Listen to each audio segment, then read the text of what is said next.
Yahweh liveth, and blessed be the rock. Let the Elohim of my salvation be exalted. I will call upon Yahweh, who is worthy to be praised. So shall I be saved from my enemies. Today we're going to talk about the 10 plagues in the book of Exodus. And you can read this in chapter 7. It starts here in chapter 6 of Exodus. And I'm going to give you a memory aid to help you remember the 10 plagues. And this is something Yahweh gave me. I've never heard anyone else use it. I'm going to give it to you. If you want to use it, that's great. You may have a better idea for how to remember the 10 plagues. Okay, and we're going to, after that, we're going to look at my notes. Just a little food for thought on the pharaohs who were in power when the children of Israel, when Joseph went into Egypt, and also when Moses was born, and when Moses returned to Egypt to, in obedience to Yahweh, to tell the Pharaoh, let my people go. And we're going to look at the possibilities of who that Pharaoh might have been. Now, keep in mind, that's just going to be food for thought. You do your own research on who you think the Pharaoh of the Exodus was. Okay, so we're starting in Exodus chapter 6 and verse 1. We're just going to read just through verse 8, and then we'll flip and read somewhere else. Then Yahweh said to Moses, now we learned in an earlier video, his name in Hebrew is pronounced Moshe, and it means draw out or born of. He was drawn out of the Nile by Pharaoh's daughter. He was drawn out of Egypt by Yahweh, and Yahweh used Moshe to draw his people out of Egypt. Now you will see what I will do to Pharaoh because of my mighty hand. That's a hand. That's a biad. Mighty, hazaka. Okay, Yahweh brought the people out of Egypt with a biad, hazaka, and a zeroah, that's an arm, and tuya, outstretched. Because of my mighty hand, he will let them go. Because of my mighty hand, he will drive them out of his country. This is Yahweh talking to Moshe about Pharaoh. Elohim also said to Moshe, I am Yahweh. I appeared to Abraham, to Yitzhak, and to Jacob as El Shaddai. Okay. But by my name, Yahweh, I did not make myself known to them. Now, we learned in an earlier video that his name, Yahweh, is revealed to us. Well, first of all, in Genesis 2:4, but then explicitly in Exodus 3:15 at the event of the burning bush. Yahweh reveals his name to Moses. Okay, but he repeats it here. I appeared to Abraham, Yitzhak, and Jacob as El Shaddai, God Almighty, but by my name, Yahweh, I did not make myself known to them. I also established my covenant with them to give them the land of Canaan. You can look this up. I'm just going on my memory. I believe Canaan means purple. Purple represented royalty. Eventually, Canaan would Of course, with the promises given to Abraham, it became the promised land. Eventually, the promised land became their land and became the land of the King of Kings in his first coming to the earth, Emmanuel, Yeshua. To give them the land of Canaan where they will live as aliens. Moreover, I have heard the groaning of the Israelites, whom the Egyptians are enslaving, and I have remembered my covenant. Okay? Yahweh gave his covenant. Now he'll give other covenants in the future, but he's already given his covenant. He gave the Noahic covenant to all of the surviving, offspring, the life after the flood, that he would never again destroy the earth with a flood. And the sign of that covenant was the rainbow. He gave the covenant to Abraham. And that's what this is talking about here, that Abraham would be blessed with land. All people would be blessed through him. And, he would become a large nation, many people from him. Verse 6, therefore say to the Israelites, I am Yahweh, and I will bring you out from under the yoke of the Egyptians. I will free you from being slaves to them, and I will redeem you with an outstretched arm. That's what I was talking about earlier. Zeroah and Tuya. And with mighty acts of judgment.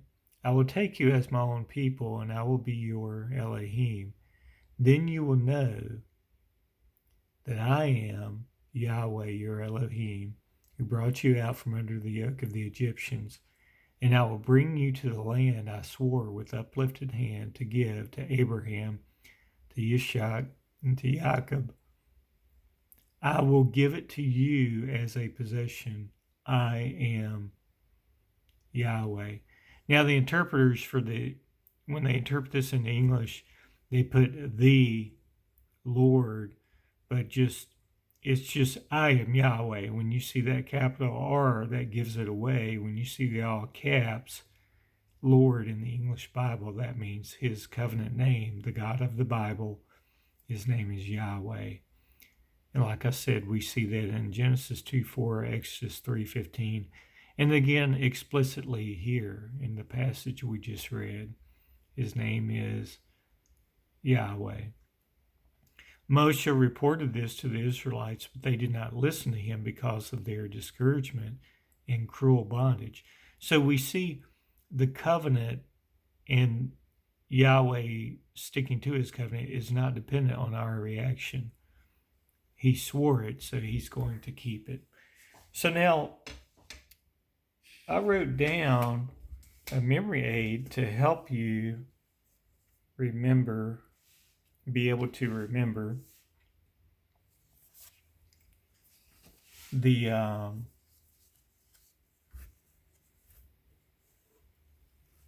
I'm just going to hold it here. The plagues. If you'll just remember this. Why fight God? For divinity brings hope, love, not, and you've got to insert the not here, darkness and death. Why fight God? For divinity brings hope. You can put an and in there, and love, not darkness and death. Okay, so now, why? Why is water to blood? That's the first plague that was brought to Egypt.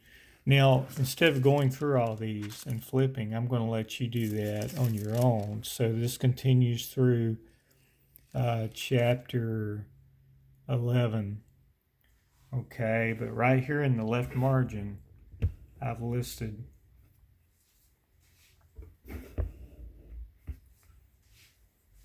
you can see in red here, I've listed the plagues. So, and right here I wrote out the same thing I just had in a larger print for you. The first plague was water to blood, then frogs, gnats, flies, death or disease to the livestock is with the D, and that's divinity in our little ditty. Death to the livestock, boils, hail, locusts, darkness. Okay, and that just came on the Egyptians, not the Israelites. And then death to the firstborn. Once again, that came to anyone who did not have the blood on the lintel and the doorposts. So, for all practical purposes, that came to just the Egyptians. At the bottom, you can see our memory aid. If you'd like to use it, why fight God? For divinity brings hope and love, not darkness and death. All right, so the end of all of that, we're going to read. Okay, so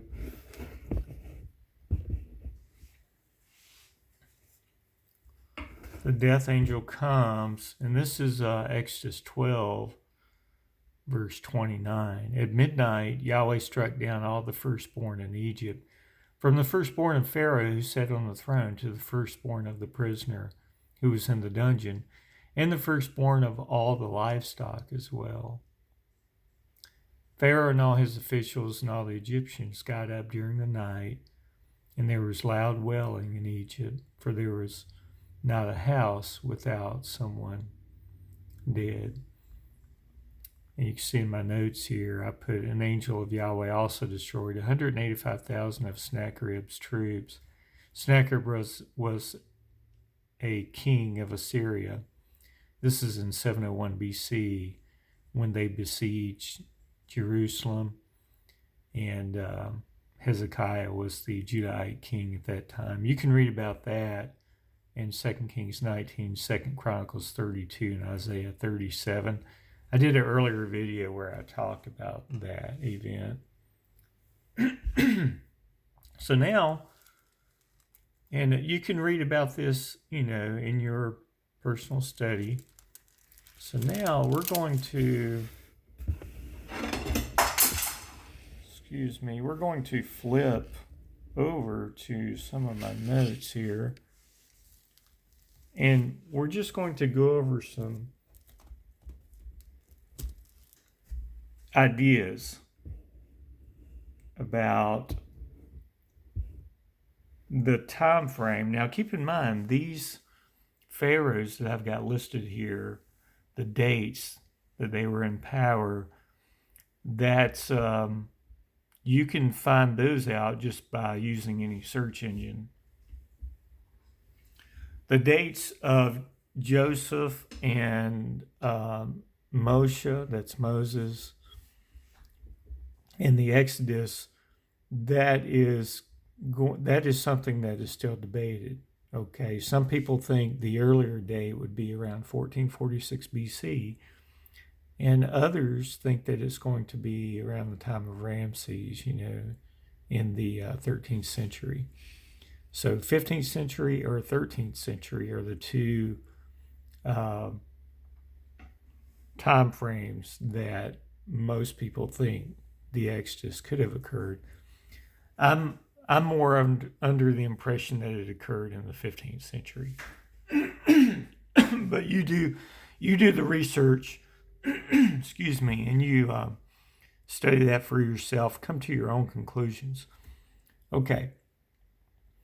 And just reading my notes, the pharaohs Joseph served were probably, now keep in mind, Joseph, according to the strict chronology of the Bible, he was probably born approximately 1915 BC, died at 110 years old. I believe the Bible does say that, at approximately 1805 BC.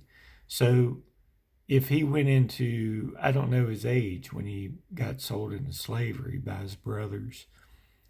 So I've listed the pharaohs who lived during that time frame of his life. From about the time he would have been 15, that pharaoh would have been Amenhotep II. Okay, and then down to Sobonephruu, 1806 to 1802, the 12th dynasty. Just reading my notes, Jacob and his family, 70 total, probably came to Egypt approximately 1876 BC during the reign of Amenhotep III. Their sojourn in Egypt was 430 years, the Exodus being approximately 1446 BC during the reign of Thutmose III. That would have been the 18th dynasty. Okay, now there is an alternative. Even if you go on the earlier dating of the 15th century, there's still an alternative king or pharaoh instead of Thutmose III, and we'll read about that down here. It's Amenhotep II. Because of the dating of their reign is disputed. Moses was born approximately 1526 during the reign of Amenhotep I. Once again, the 18th dynasty, the great-grandfather of Thutmose III. And Amenhotep I reigned from 1541 to 1520.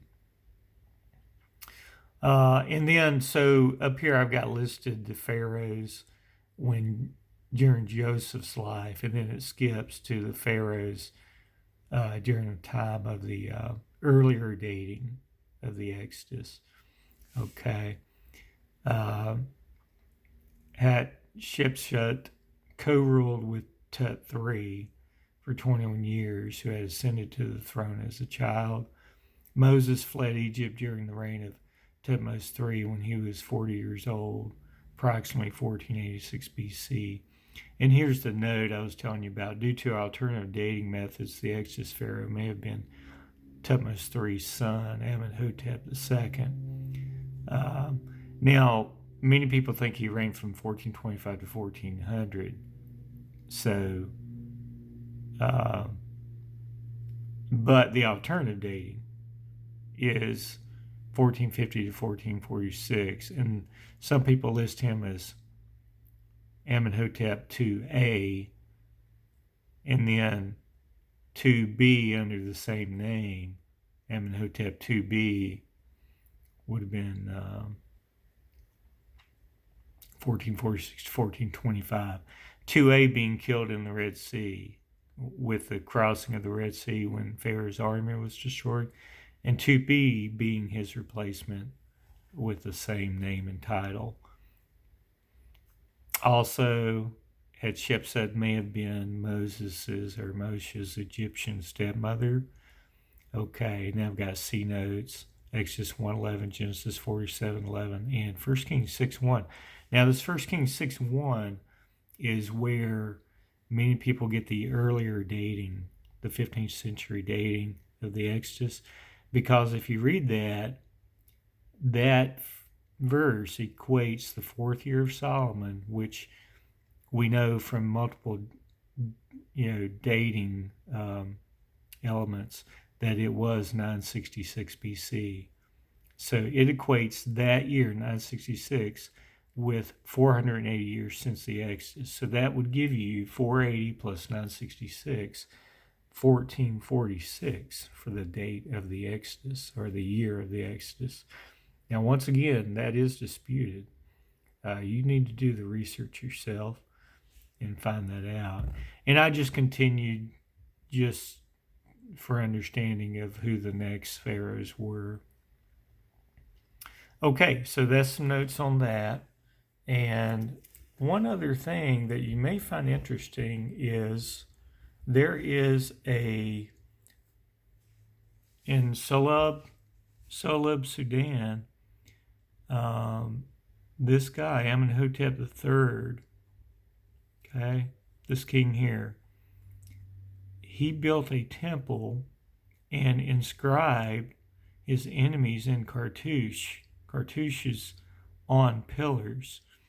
One has, quote, land of the nomads of Yahweh. It's got the name Yahweh.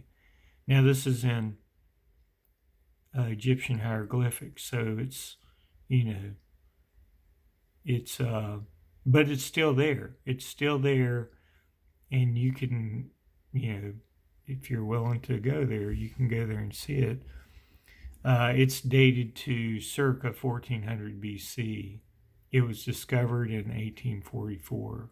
Okay, and you can just, in any search engine, put Amenhotep III Temple, Soleb, Sudan, and you'll see it. There'll be an image there of that cartouche. Okay, that's all I had for today. I hope that memory aid for the 10 plagues helps you out, or you can come up with one of your own. And it's just a joy to be able to study Yahweh's word. May Yahweh add his blessings to the reading and the study of his word.